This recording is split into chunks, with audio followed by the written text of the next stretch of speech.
청년 교태 형제가 이렇게 나와서 찬양하는 모습을 보니까 찬양대가 훨씬 젊어진 것 같아요. 청년들이 나와서 야 봉사해야 참 우리 보기도 좋고 듣기도 좋습니다.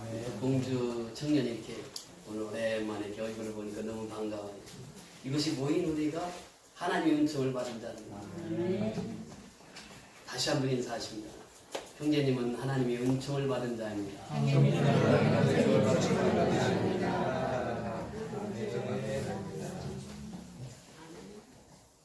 우리 하나님의 은혜가 아니면 교회에 올 수가 없습니다. 세상 사람 교회 문턱이 높다고 합니다. 근데 예수 믿는 사람 교회 문턱이 너무나도 낮아가지고 항상 올 수 있는 것이 예수 믿는 자의 특권이에요.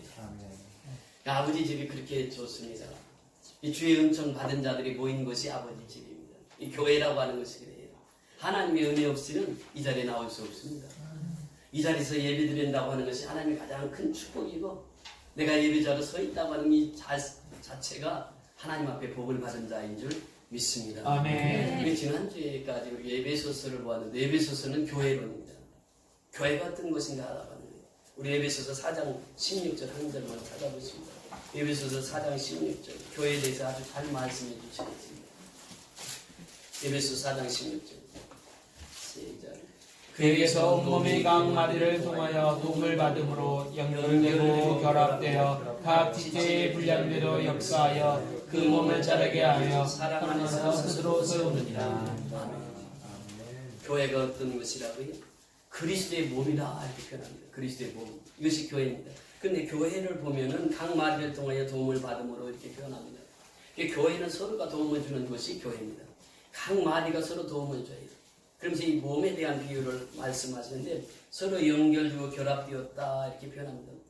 몸은요 각자 구성이 다 다릅니다. 눈은 눈의 역할, 코는 코의 역할, 입은 입의 역할, 손은 손의 역할, 발은 발의 역할 다 각기 달라요. 그런데 한 몸의 지체로 다 붙어 있습니다. 그러면서 말씀하시기를 각 지체의 분량대로 역사하여 그 몸을 자라게 하며 그랬습니다. 교회 성장은 어떻게 되는 것이라고요? 장로, 집사, 권사만이 봉사해서 되는 것이 아니라 모든 지체들이 함께 움직이는 것입니다. 그래야 교회가 성장될 수 있다고 합니다. 우리 선교연합교회가 모두가 다 연합해서 선교연합교회를 세우시는 줄 믿습니다. 그래서 우리를 통해서 또 미얀마 선교를 하게 하시는 거죠. 우리는 각 지체가 서로 도움을 주면서 서로 자라야 됩니다. 그러면서 이 교회가 세워지는 것은 무엇이라고요? 사랑 안에서 스스로 세워지는 거예요. 사랑을 빼면은 교회가 세워질 수 없다라고 하는 것이에요.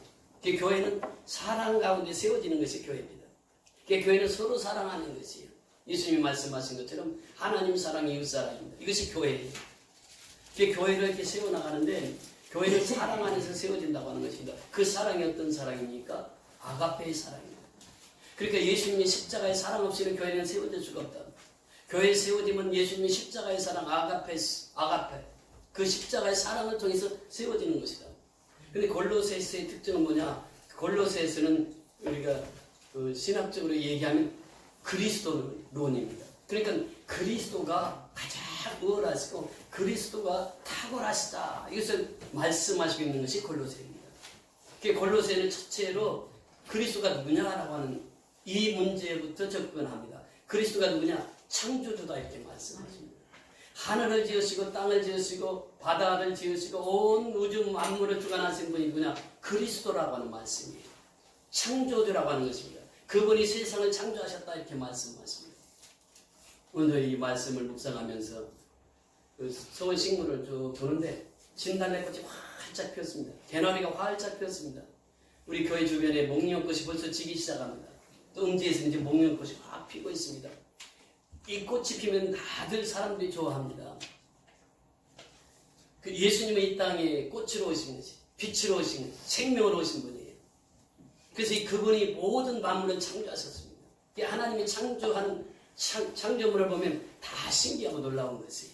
우리가 꽃을 보면서 꽃이 피는 그 과정들을 봅니다. 참 신기하고 놀라워요. 여기 아름다운 꽃이 있지 않습니까? 그 뿌리가 있기 때문에 꽃이 자라게 되는 거예요. 우리가 이 지하실의 식물이 지금 2년, 3년째 살고 있습니다.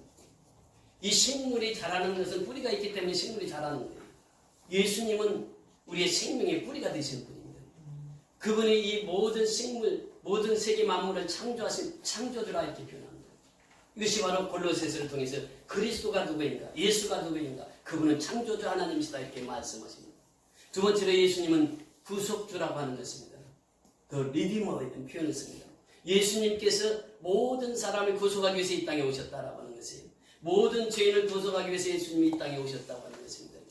한 사람도 예외가 없습니다. 하나님의 나라를 가기 위해서는 예수를 믿어야만 하늘나라에 들어갈 수 있습니다. 그래서 예수님이 구속주라고 표현합니다. 예수께서 말씀하시기를 내가 곧 길이요 진리요 생명이니 나로 말미암지 않고는 아버지께로 올 자가 없느니라. 예수님이 오신 목적은 십자가에 죽으러 오셨습니다. 죽으러 오셔서 십자가에서 죽으심으로 말미암아 하나님과 우리의 다리를 놓게, 하나님과 우리 사이에 다리를 놓게 되신 분입니다. 그래서 구속주가 되십니다. 그래서 오스카 콜만이라고 하는 신학자는 성경은 창세기부터 계시록까지 구속사로 연결되어 있다 이렇게 표현합니다. 그렇습니다.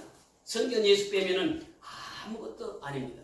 그래서 요한복음 5장 39절에 보면 너희가 성경을 연구하거니와 이 성경은 곧 내게 대하여 기록한 것이라, 예수님에 대하여 기록한 것이라. 이것이 성경입니다. 이것이 구속사입니다. 예수님이 오시지 않으면 성경은 완성될 수가 없는 것입니다. 예수님이 이 땅에 오셔서 십자가에 죽으시고 부활하셨기 때문에 성경이 완성된 것입니다. 그래서 성경은 예수님을 가리키고 있습니다. 구속주라고 하는 것입니다. 그분은 교회의 머리라고 하는 것입니다. 우리가 에베소에서 교회론을 같이 말씀을 나눴는데 이제는 그리스도론을 배우게 되는데 예수가 누구냐 말이죠. 예수님은 교회의 머리가 되신 분입니다. The head of the church. 교회의 머리는 예수님이라고 하는 것입니다. 교회는 예수님이 다 통치하시고 예수님이 다스리는 것입니다. 예수님이 만왕의 왕 되시고 예수님이 제사장이 되시고 예수님이 예언자가 되시는 것입니다. 그래서 교회라고 하는 것의 머리는 바로 예수입니다. 교회의 주인은 누구냐? 예수라고 하는 것입니다. 목사도 아니고 장로도 아니고 권사도 아니고 교회의 주인은 예수입니다. 교회의 머리는 예수라고 하는 것이에요. 그러면서도 나가서 교회는 그 예수님은 누구냐? 그리스도는 누구냐? 화평의 주다 이렇게 표현합니다. The reconciler 이렇게 표현합니다. 화평의 주입니다. 예수님이 십자가에 죽으심으로 말미암아 하나님과 우리 인간이 다 맡겼던 삶이 허물어졌다라고 하는 것이에요. 그래서 예수님은 화목주, 화평의 주로 이 땅에 오셨다라고 하는 것입니다. 여기에 표현해 보면, 영어에 표현해 보면요, 더 크리에이터 이렇게 표현합니다. 더 레콘사일러 이렇게 표현합니다.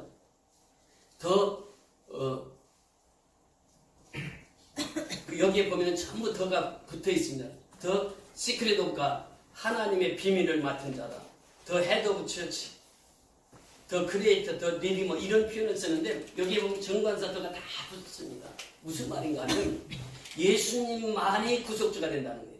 예수님만이 창조주가 된다고 하는 거예요. 예수님만이 교회의 머리가 된다고 하는 것입니다. 예수님만이 화평의 주가 된다고 하는 것이에요. 그래서 이 골로새 교회를 통해서 예수가 누구냐? 예수는 모든 것 위에 탁월하신 분이다. 탁월하신 예수 그리스도를 소개하고 있습니다. 전지전능하신 예수 그리스도를 소개하고 있습니다. 이것이 바로 골로새서의 핵심 포인트입니다. 그 골로새서를 쓰면서 사도 바울은 제일 먼저 그 단어를 씁니다. 하나님의 뜻으로 말미암아. 우리는 하나님의 뜻으로 말미암아 내가 여기 서 있는 것이에요. 내가 여기 앉아 있는 것이에요. 내가 하나님 앞에 예배드리는 것입니다. 바울은 그 사실을 너무 정확히 알았습니다. 하나님이 절대 주권하에서 내가 움직이고 내가 살아있다고 하는 것이에요. 우리 모두는 하나님이 절대 주권을 인정하고 살아야 됩니다. 그러니까 내가 세상을 볼 때에 하나님이라고 하는 프리즘, 하나님의 관점, 하나님의 조명 아래서 세상을 비추어야 된다고 하는 거예요. 그러니까 하나님을 통하여서 세상을 보아야 된다고 하는 것입니다. 이것을 지금 말씀하시고 있습니다. 여러분, 우리가 살아가면서 우리 계획을 세우고 내가 무슨 일을 해야지, 내가 무슨 사업을 해야지, 내가 돈을 벌어야지 이런 계획을 세웁니다. 그런데 하나님을 통하지 않고 하는 것은 내 일이 되는 것이에요. 그러나 내가 하나님 앞에 기도하고 하게 되면 그것이 하나님의 일이 되는 것입니다. 그래서 우리는 하나님을 통하여 우리가 이 자리에 있는 것이에요. 하나님을 통하여 우리는 구원받은 것입니다. 바울이 이것을 깨닫게 된 것은 제일 먼저 골로새서 서신을 띄우면서 하나님의 뜻으로 말미암아 이 표현을 씁니다. 그럼 사울이 어떤 사람이었습니까? 사울은 예수 믿는 사람들 잡아다 옥에 가두고 예수 믿는 사람들 잡아다 죽이는 이 일을 했던 사람이 사울입니다. 그날도 예수 믿는 사람들 이 잡으러 가는 길인데 다메섹 석상에서 가다가 하늘에서 호련히 빛이 임합니다. 바울의 등이 다 쓰러집니다. 그런데 그 사울만이 그 음성을 듣습니다. 사울아, 사울아, 하늘의 음성이 들리는 거예요. 왜 너가 나를 핍박하느냐라고 음성을 듣습니다. 사울만 들었어요. 그 일행들은 듣지 못했습니다. 그러니까 사울이 반문을 합니다. 당신이 누구십니까? 나는 내가 핍박하는 예수라 이렇게 말씀하세요. 그러니까 사울이 얘기합니다. 나 예수님 핍박한 적 없는데요. 그러니까 내가 핍박하는 예수 믿는 사람들을 핍박하는 것, 곧 그들을 핍박하는 것이고 나를 핍박하는 것이다. 여기서 사울이 깨닫게 되는 것이죠. 예수를 만나게 됩니다. 살아계신 하나님을 만나게 되는 것이죠. 그때부터 사울이라고 하는 사람이 변화돼요. 그래서 그는 하나님의 사람으로 변화가 돼서 하나님의 뜻대로 그가 살아요. 그러면서 하나님의 뜻으로 말미암아 그리스도 예수의 사도된 이런 표현을 씁니다. 그리스도 예수로 사도되었다 이 표현을 씁니다. 중요한 것은 그리스도 예수 안에서 사도로 부름을 받았다고 하는 것은 어파슬. 사도로 부름을 받았다고 하는 것은 무엇입니까? 사도는 보냄을 받은 자 그런 뜻인데 부르심을 받은 자는 반드시 하나님은 보냄을 보냅니다. 보냄을 보냅니다. 그래서 이 사도라고 하는 말을 씁니다. 12사도 중에 이 사도 바울이 같이 끼게 되는데 여기서 이 사도라고 하는 주장을 강하게 사도 바울이 합니다. 왜 그러냐 하면은 그때 이 골로새에는 골로새서 4장 12절 13절에 에브라라고 하는 사람이 골로새를 설립을 합니다. 교회를 개척을 합니다. 바울과 함께 바울의 제자인 에브라가 이 골로새 교회를 개척하는데 개척해서 5년 된 아주 신생 교회죠. 그런데 이때 당시 이 골로새라고 하는 것은 교통의 중심지고 아주 아름다운 경관을 가지고 있는 도시였는데 이 도시에 큰 지진이 2번이나 납니다.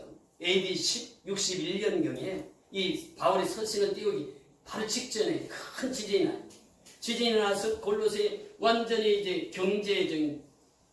경제적으로 너무 힘든 그런 과정 속에 있을 때 이단이 침투합니다. 여러분 이단의 특징이 무엇입니까?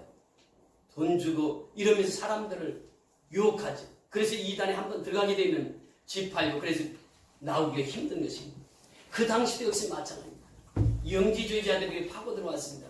율법주의자들이 파고 들어왔습니다. 금욕주의가 파고 들어왔습니다. 각종 이단들이 파고 들어온 거예요.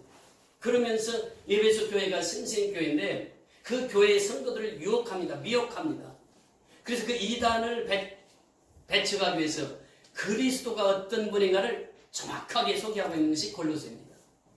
그 골로새는 이단들이 많았는데 그 이단들의 성도들을 유혹하고 미혹하는 것을 그리스도는 누구냐?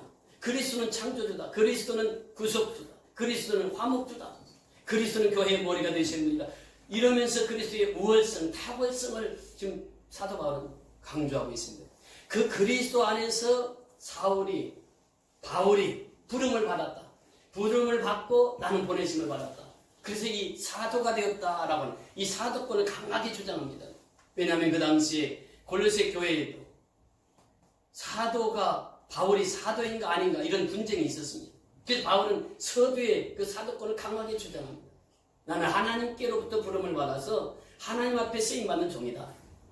이것을 사도 바울이 고백합니다. 나는 예수 믿는 사람 핍박하러 갔지만 하나님은 나를 거꾸로 들여서 하나님을 만나게 하시고 하나님의 종으로 살게 하셨다. 이것이 하나님의 뜻이다. 내 생각과 내 계획이 이제는 다 사라지고 하나님의 계획과 하나님의 뜻대로 살아가는 사도 바울의 모습을 우리에게 소개하고 있습니다. 그러면서 사도된 바울과 형제 디모데는 이런 표현을 합니다. 이 형제라고 하는 말, 아돌포스라고 하는 말인데 얼마나 중요한 말인지 몰라요. 이 디모데라고 하는 사람은 원래 아버지는 헬라인이고 어머니는 유대인이었습니다. 그 속에서 디모데가 출생을 하죠. 유조모로부터 어머니로부터 그 신앙 유산을 물려받습니다. 바울이 2차 전도여행 때 디모데를 만나고 3차 전도여행 때부터 함께 동료로 지냈던 사람입니다. 디모데가 얼마나 바울의 말을 잘 들었는지 젊은 디모데가 그렇게 충성스럽게 주를 섬겼습니다. 그래서 이 디모데후서에 보면은 바울을 내 참 아들이라 이런 표현합니다. 이 참 아들처럼 그렇게 바울을 섬기고 따랐던 디모데입니다. 그런데 여기에 보면 형제라고 하는 표현을 씁니다. 이 형제라고 하는 표현은 무엇입니까? 이제는 디모데가 신앙생활하면서 신앙이 성숙되었어요. 바울의 제자고 바울의 참 아들인 디모데를 바울은 지금 형제라고 부릅니다. 여러분 이 형제라고 하는 것은 예수의 피로 나는 형제들을 의미하고 있습니다. 아돌포스라고 하는 말은 형제, 자매 다 포함되는 말인데 이제 디모데가 그만큼 신앙이 성숙됐어요. 그래서 바울은 디모데를 부를 때 형제 디모데여 이렇게 표현합니다. 그래서 이 골로새서를 쓸 때에 바울과 사도된 바울과 형제이던 디모데가 이렇게 표현합니다. 2절에 보니까 우리 같이 2절 다 같이 읽습니다. 시작. 골로새에 있는 성도들 곧 그리스도 안에서 성실한 형제들에게 편지하노니 우리 하나님 아버지로부터 은혜와 평강이 너에게 있을지어다.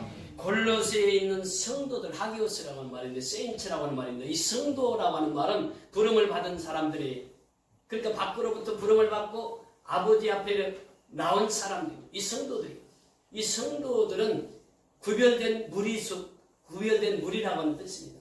세상에 살고 있지만 성도는 세상에 속해 있지 않아요. 누구에게 속해 있습니까? 하나님께 속한 자예요. 그래서 성도라, 세인트라, 거룩한 무리라, 구별된 무리라, 이게 성도란 말이죠. 그런데 그 거룩한 무리들 곧 그리스도 안에서 신실한 형제들에게 이렇게 표현합니다. 형제라는 말이 또 등장합니다. 그러면서 그 앞에 무슨 단어가 붙습니까? 신실하다, 신실하다. 신실하다 이 말은 충성되다 이런 뜻입니다. 이 원문에 보면 피스티스로 번역되고 있습니다. 이 피스티스라고 하는 말은 믿음직하다, 신실하다, 충성되다 이런 뜻입니다. 그러니까 골로새에 있는 성도들을 신실한 형제들이라 이렇게 표현합니다. 여러분 누가 신실한 형제가 될 수 있습니까? 누가 충성스러운 일꾼이 될 수 있습니까? 누가 하나님 앞에 인정받는 일꾼이 될 수 있습니까? 바로 예수 안에 있는 자입니다. 예수 안에 있는 자가 충성스러운 사람이요. 예수 있는 자가 안에 있는 자가 신실한 사람이 되는 것이요. 예수 안에 있는 자가 복음을 전하는 자. 그래서 이 신실된 일꾼들, 형제들 이렇게 표현합니다. 이 골로새에 있는 신실한 일꾼들 우리가 우리 교회도 보면요 충성하는 분들이 있습니다. 그 충성하는 분들이 항상 누구 안에 있습니까? 예수 안에 있어요. 그러니까 봉사를 해도 예수 안에서 봉사하는 사람은 계속 할 수 있습니다. 예수 안에서 봉사할 수 있고 예수 안에서 충성할 수 있고 예수 안에서 신실해질 수 있다라고 하는 말씀이 이제 엔 크리스토스 그리스도 안에서 이 신실한 일꾼들이 신실한 형제들이 배출되게 되는 줄 믿습니다. 그 신실한 형제들에게 우리 하나님 우리 아버지 하나님으로부터 무엇이 은혜와 평강 은혜가 카리스라고 합니다. 카라라고 하는 말과 동형 카라라고 하는 말은 기쁨이라고 하는 말이에요. 은혜는 기쁨입니다. 우리가 예수를 믿으면서도 기쁨을 잃어버린 자들이 있어요.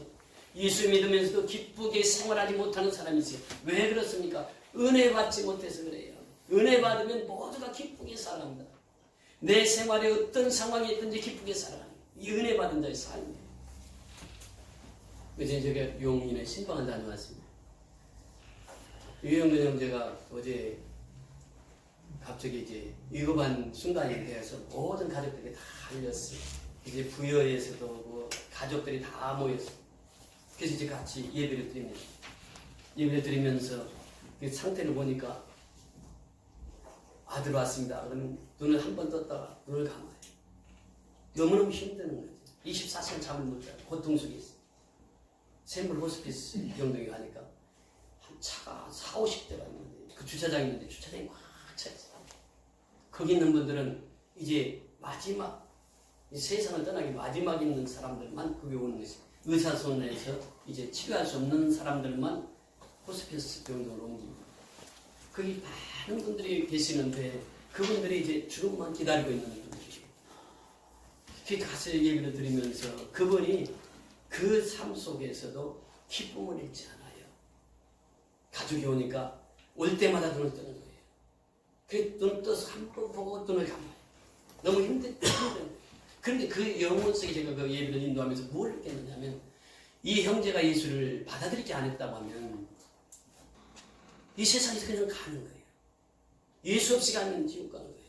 그런데 그가 한 달 전부터 그 자신 속에 그렇게 하나님을 사모하는 열정을 가지고 지난주에는 자녀들 앞에 다 안수기도 해주고 이렇게 준비를 하는 거예요. 그러면서 자기는 너무 기쁘다는 것이에요. 그러니까 우리가 이 기쁨이라고 하는 건 어디서 나옵니까? 내 마음 속에서부터 나오는 거예요. 내가 지금 죽어가면서도 그 자녀들을 볼 때 그들에게 안수기도 하면서 내가 이렇게 믿음을 가지고 있다고. 이 자녀 믿지 않는 자녀들 교회 나오라고. 그러면서 전도하는 그 모습을 보면서 저 감사를 느꼈습니다. 여러분, 우리 인생은 한 번 왔다 한 번 가는 것이에요. 나이가 많은 사람도 가는 것이고 나이가 적은 사람도 이제 50대 중반입니다. 한참 살 나이. 근데 하나님께서 부르시면 언제든지 가야 되는 것이 인생이에요. 중요한 것은 우리가 이 마지막에 있다고 하는 이 사실을 우리 항상 기억하고 살아야 돼요. 죽음이라고 하는 것은 내 앞에 있다고 하는 것을 항상 기억하고 살아야 된다는 것입니다. 내가 죽을 때까지 예수님 앞에 충성하고 신실한 형제들로 신실한 성도들로 살아간다는 것이 얼마나 복된 것이냐. 마지막 죽음의 순간이 되면요, 믿음이 있던 사람도 믿음이 떨어지는 사람이 있습니다. 그 믿음이 없던 사람도 믿음으로 사는 사람이 있고요.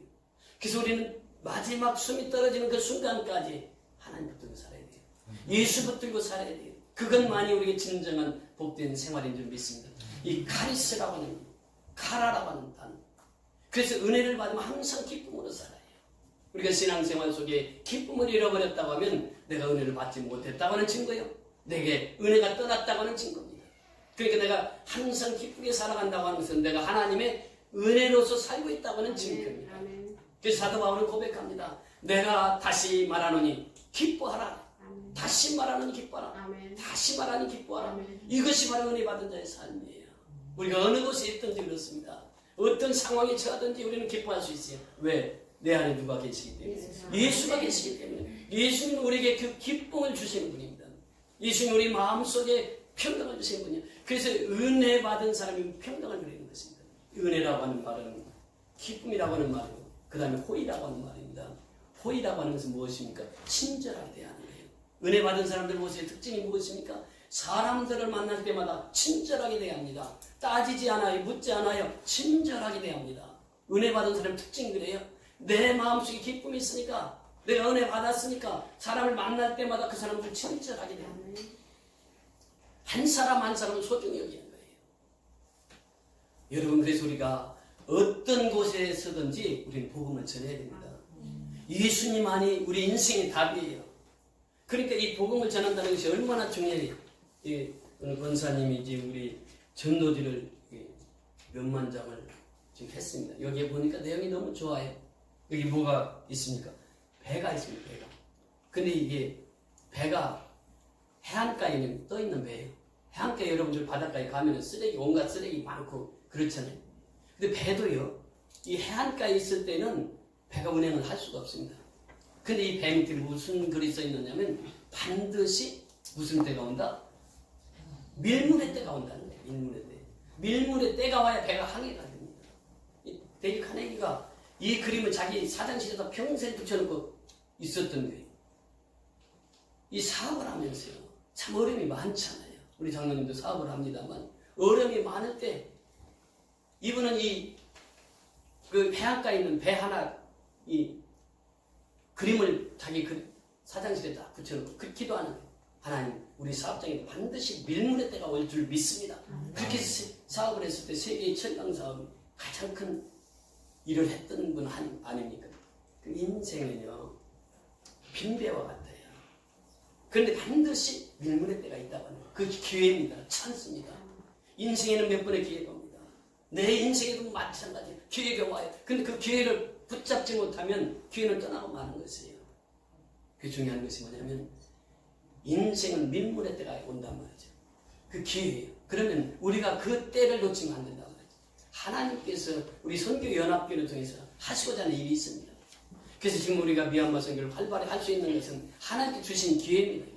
기회를 놓치면 그 기회를 잡고 우리가 계속해서 선교하고 계속해서 하나님 나라를 확장시키는 것. 이것이 바로 하나님 뜻을 이루는 일인 줄 믿습니다. 그래서 우리는 열심히 복음을 전해야 돼요. 복음만이 살 길이니까 그래요.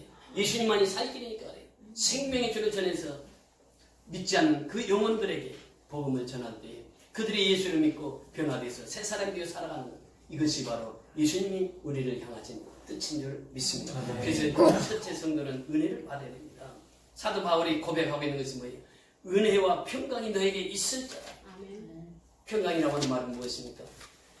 헬라어로 보면 에이레네라고 하는 말이 구약에서 보면 또 히브리어로는 샬롬이라고 하는 단어입니다. 평안이에요. 평안. 그러니까 내 마음속에 기쁨이 있으면 내 마음속에 무엇도 임하게 됩니까? 평강도 임하게 되어 있어요. 은혜와 평강은 뗄래야 뗄 수 없는 관계예요. 그래서 성경은 계속해서 은혜와 평강에 대해서 말씀하십니다. 성경에 보면요, 은혜와 평강에 대해서 계속해서 우리에게 말씀을 해주시고 있는데, 이 말씀들을 보면은 은혜와 평강이 너에게 있을지어다. 은혜와 평강이 너에게 있을지어다. 이것이 이제 서신서 앞머리, 서신서 뒷머리. 계속해서 말씀하십니다. 왜냐하면 성도는 은혜 받아야 내 마음속에 평강이 많은 거예요. 내 마음속에 평안이 있어야 어떤 일을 만나도 우리는 기쁨으로 하나님을 섬길 수가 있습니다. 사도 바울이 보세요. 옥중에 갇혀 있습니다. 옥중에 서신을 보냅니다. 기쁨의 서신인 빌립보서를 보냅니다. 빌립보 서신의 4장 6절 7절에 보니까 그렇게 말씀하십니다. 아무것도 염려하지 말고 오직 너희 구할 것을 감사함으로 하나님께 아뢰라. 그래야 모든 것에 뛰어나신 하나님의 평강이 그리스도 예수 안에서 너희 마음과 생각을 지키시리라. 아무것도 염려하지 말라. 기쁨의 서신 빌립보를 통해서 지금 바울은 옥중에서 이 편지를 띄웁니다. 옥에 갇혀있어요. 갇혀있는 몸인데 그 편지를 띄우면서 빌립보 서신을 띄우면서 아무것도 염려하지 말고 오직 감사함으로 하나님께 하라. 이 기도는 무엇입니까? 감사로 기도하는 거예요. 내가 살아있음에 감사해요. 내가 지금 이곳에 서 있음에 감사해요. 내가 건강하게 살아가는 것이 감사해요. 나를 통해서 하나님께서는 감사를 거리를 많이 주셨습니다. 근데 그 감사를 우리가 찾지 못하고 살아가는 거예요. 항상 감사하는 사람, 그 사람 속에는 염려 근심이 떠납니다. 염려 근심한다고 해서 우리가 이루어질 일이 아무것도 없어요. 감사함으로 사는 것입니다. 그러니까 은혜 받으면 항상 감사함으로 사는 거예요. 모든 사람을 대할 때 감사함으로 대하는 것이에요.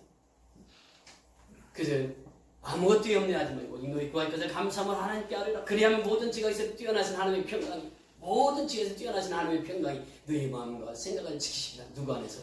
그리스도 예수 안에서. 엔 그리스도시. 그리스도 예수 안에서 너희 마음과 생각을 지키시리라. 이 평강이 여러분의 삶에 주장하기를 원합니다. 아멘. 사도 바울은 고백합니다. 내가 하나님의 모든 사랑으로 너희를 권하노니 하나님의 사랑 가운데 거하라. 그것이 바로 첫 번째 우리에게 주시는 말씀입니다. 그래서 하나님은 항상 바울이 이 골로새를 향해서, 골로새 성도들을 향해서 당신들은 그 사랑 가운데서 거하십시오. 두 번째는 은혜 받고 사십시오. 은혜가 없이는 우리는 항상 은혜 없는 삶은 메마른 삶이요, 건조한 삶입니다. 은혜 받아야 감사가 있고 은혜 받아야 기쁨이 있는 것이에요. 그래서 이 은혜는 기쁨과 같은 동요라고 말씀드렸습니다. 세 번째는 은혜 받고 살면 내 마음속에 평강이 임합니다. 내 마음속에 임한 그 평강을 다른 사람들에게 전하는 것이에요. 특별히 골로새는 이단에 속한 그들에게 이 그리스도를 전하기 위해서 기록된 서신입니다. 우리는 끊임없이 복음을 전해서 우리로 하여금 하나님 나라가 확장되고 또 이단에 속해 있는 사람들을 하나님 앞으로 인도해서 또 불신자들을 인도해서 또 타종교에 있는 사람들 인도해서 예수님께서 구원받게 하는 것이 우리의 사명입니다. 그래서 우리는 보냄을 받은 자예요. Apostles, 이 말은 사도라고 하는 말은 그 당시만 사도가 아니라 지금도 하나님이 부르셔서 우리를 사도로 삼으신 거예요. 우리는 앉아있는 것이 아니라 서서 나가서 복음을 전해야 할 자로 하나님이 우리를 불러주신 줄 믿습니다. 아멘. 내가 이제 교회에서 이 말씀을 듣고 은혜를 받았다고 하면 이 소식을 전해야 돼요. 증거해야 돼요. 이것이 바로 우리의 사명인 것입니다. 그래서 오직 성령이 너에게 임하시면 너희가 권능을 받고 예루살렘과 온 유대와 사마리아와 땅 끝까지 이르러 내 증인이 되리라. 증인이라고 하는 말이 무슨 말입니까? 바로 예수와 함께 죽고 예수와 함께 산 사람이 증인이라고 하는 것은 순교자라고 하는 말입니다. 그래서 우리가 살아있으나 살아있으나 죽은 자도 있습니다. 그러나 살아있으나 살아있는 자는 복음을 증거하는 자예요. 증인으로 살아가는 자가 바로 살아있는 자가 되는 줄 믿습니다. 선교회 함께 모든 성도는 정말 예수의 생명을 풍성한 삶을 누리며 살아감으로써 예수를 끝까지 증거해서 하늘의 복을 받는 저와 여러분이 다 될 수 있기를 주의 이름으로 축원을 드립니다. 아멘. 우리 다 같이